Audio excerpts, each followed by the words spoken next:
Okay, so on that front, it was at some point in probably late 2005 into 2006 where she was actually traveling with you back and forth between here in Waverly and down in Melbourne, Florida, and that during this time there was actually a separation in progress between Doug Taylor and Lorissa McComas regarding their marital status. And I believe actually there had been divorce papers that had been sent down to him while she was up here, and he had actually agreed to them, but I think they had not been filled out or filed, basically. That was that correct? Yes, sir. For the most part, what happened, we were in juvenile domestic court trying to get custody back of Larissa's son. And the same attorney that they were using for that, Larissa talked with him. I was present, and said that she wanted to divorce Doug, and the attorney, like so many other people, was more than happy to help Larissa with that process. She told Doug agreed to the divorce.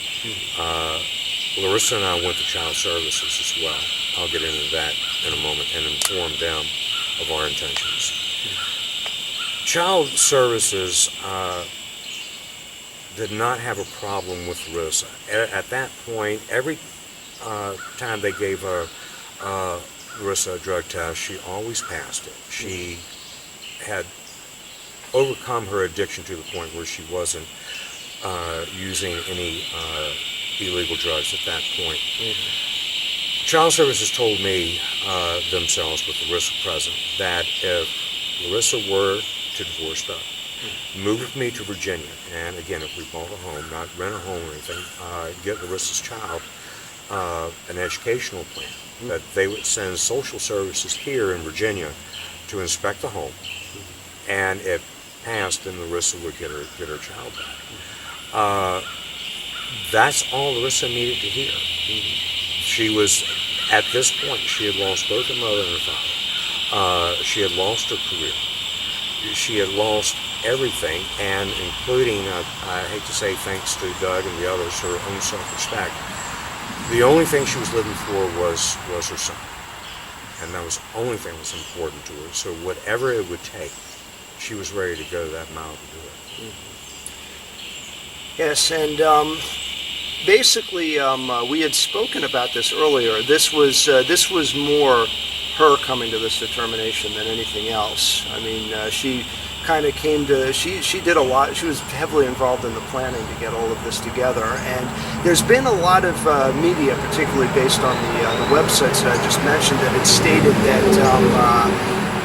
the actual reason for the child being kept away from her had something to do with the career she was in or something like that. Turns out it was actually more so to do with the fact that Doug was such a negative influence in just about every respect. That was the main driving point of it.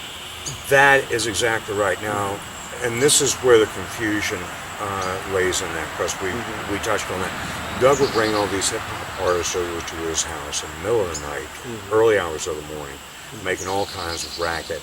However, the business was all under Larissa's logo of LMP, yes. Lorissa McComas Productions. So therefore, she was getting the blame for this, where it was more so the actions of Doug that was causing it. It's easy to understand the confusion and why people would assume that she was the problem because it was her label, but it was Doug that was doing all of this stuff. Now, child services knew, and that again is why they said that she would just get out of there. They would be more than happy to get Tristan back. But Larissa wasn't the problem. Doug was the problem. And they told me that to my face as well. So that's really where it was. But Larissa was having to carry the blame again because like I said, it's her label that they were working on. Okay, so after all of that had been sorted out, and it was pretty clear what needed to be done for her to get her son back, she moved up here with you on a permanent basis, and you began a house hunt.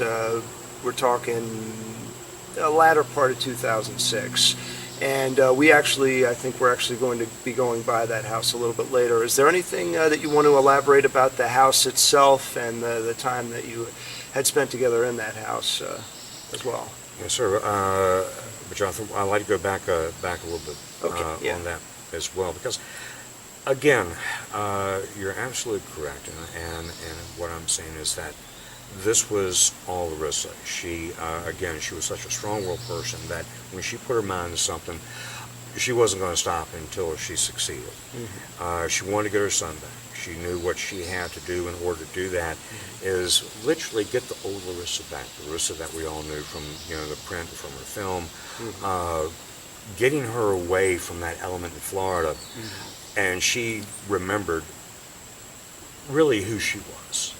And we have old Lorissa back. She was seeking professional help for her drug addiction, and she was sticking to the plans. She was doing very well. And with that, this whole thing, like I said, the house, hi Duke.